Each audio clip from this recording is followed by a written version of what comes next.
नमस्कार, प्रवास साक्षी news network पर आप सभी का स्वागत है। इस वक्त हमारी जो चुनाव यात्रा है महाराष्ट्र के पुणे शहर में है और हमारे साथ हैं आरपीआई आठवले जी की जो पार्टी है उसके कुछ कार्यकर्ता।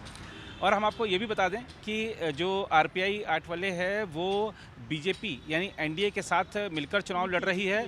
युति महायुति जो है उसमें शामिल है जी। तो आप लोग प्रचार पे निकले हुए हैं बीजेपी के उम्मीदवार के लिए, क्योंकि बीजेपी को ये सीट दी गई है। हाँ बराबर। जी हम आरपीआई ने बीजेपी को सपोर्ट किया है। जी हाँ, तो अभी हम रैली में घूम रहे हैं उनके साथ। जी हाँ, जी तो मैं हमारा विष्णुवाड़ी एरिया है जी। उधर का अध्यक्ष है मैं। अच्छा हाँ, जी। तो हम उनको सपोर्ट कर रहे हैं, फुल सपोर्ट कर रहे हैं कर रहे हैं। जी। अच्छा, एक चीज़ और बताइए कि ख़ास तौर पर विपक्ष आरोप लगाता है कि प्रधानमंत्री जी की जो नीतियां हैं वो दलित विरोधी हैं और समाज का जो पिछड़ा वर्ग है उसके लिए मोदी सरकार कुछ नहीं कर रही है।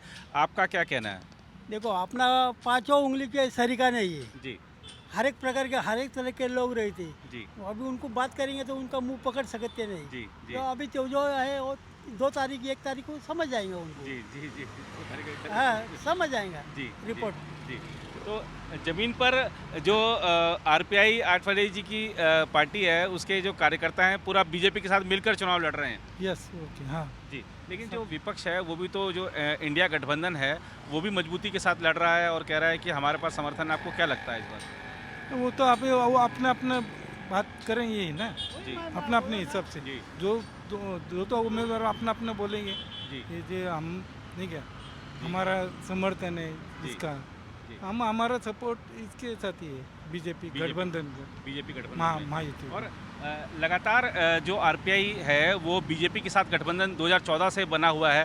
तो आपको लगता है कि गठबंधन सहयोगी के तौर पर बीजेपी सम्मान करती है आप सबका? हाँ, सम्मान करती अभी है। 10 साल तो बीजेपी आरपीआई का सम्मान करती है। आरपीआई का सम्मान करती है जी हमारा 10 साल में वो लोग ने हमारे आठवले साहब को जी। केंद्र में मंत्री बना दिया है। राज्यसभा भी थी। हाँ, जी जी तो उन्हें हमको भी सपोर्ट किया, हम भी उनको सपोर्ट कर रहे हैं। जी अभी 10 साल हो गए हमारा युति है। जी अभी जो नए पक्ष आए जो थोड़े बड़े हैं ना वो, जी, जी। तो अभी उनका और सपोर्ट आया, ये आया जी जी सपोर्ट आया बहुत। जी।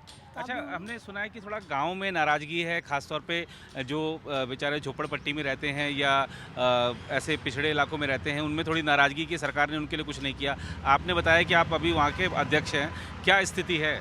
अभी झोपड़पट्टी का कभी जो ये नहीं होता जी। है, उनको दिया भी तो कम रहता है, जी।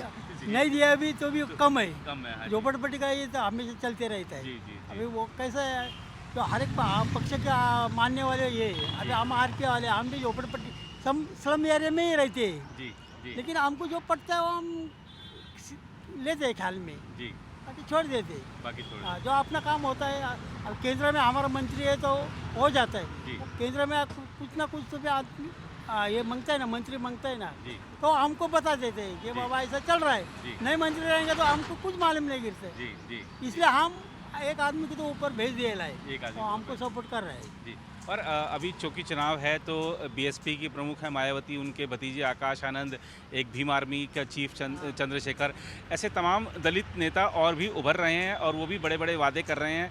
क्या आपको लगता है कि आठवले साहब और बीजेपी ही दलितों का भला कर सकती है या मायावती, आकाश आनंद या चंद्रशेखर कर सकते हैं? नहीं, अभी वो 10-20 साल पहले तो मायावती ने किया था। जी वो उनको मालूम गिर गया कि अपना काम कितना किया है। जी जी तो आठवले साहब कैसा है, गली गली में से घूमेला आदमी है वो, जी जी इसलिए उनको सब कुछ मालूम है जी। कि आदमी लोगों का कैसा परेशानी है, कैसा कुछ है।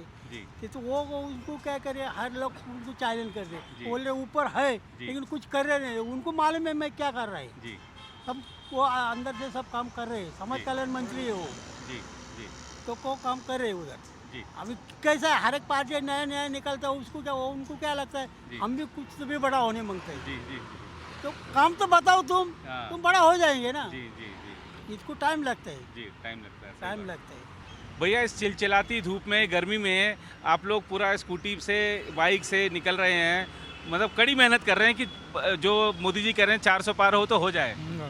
हो जाएंगे। हो जाएंगे। हाँ, जी। अच्छा, राहुल गांधी भी आए थे, उन्होंने भी अपनी भारत जोड़ो यात्रा निकाली थी, उन्होंने भी बहुत सारे वादे किए हैं सभी वर्ग के मतदाताओं से। वो कह रहे हैं हम जाति जनगणना कराएंगे। आपको लगता है कि जाति जनगणना एक मुद्दा है और वो होनी चाहिए? हाँ, होनी चाहिए। होनी चाहिए। जी बताइए, तो फिर मतलब वो ये वादा तो सिर्फ राहुल गांधी ने किया है कि जातीय जनगणना कराएंगे। राहुल गांधी ने किया है उन्होंने, लेकिन ये बीजेपी भी करेगी वो। जी बीजेपी भी हाँ, जनगणना वो भी करेगी। जनगणना वो भी करेगी। जी तो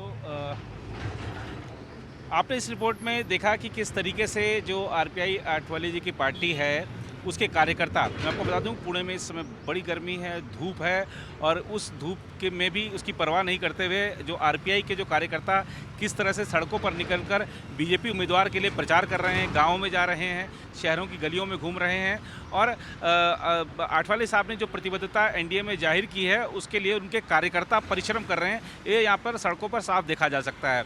इन सभी का कहना है कि हम मोदी सरकार से प्रसन्न हैं और उम्मीद है कि हमारे जो मुद्दे हैं वो आगामी सरकार सुलझाएगी।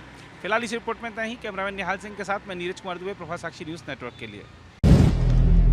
अगर आप भी लेना चाहते हैं देश दुनिया की तमाम जानकारी तो आज ही सब्सक्राइब करें हमारे चैनल को। साथ ही नीचे दिए बेल आइकन को जरूर दबाएं ताकि हर अपडेट आप तक पहुंच सके।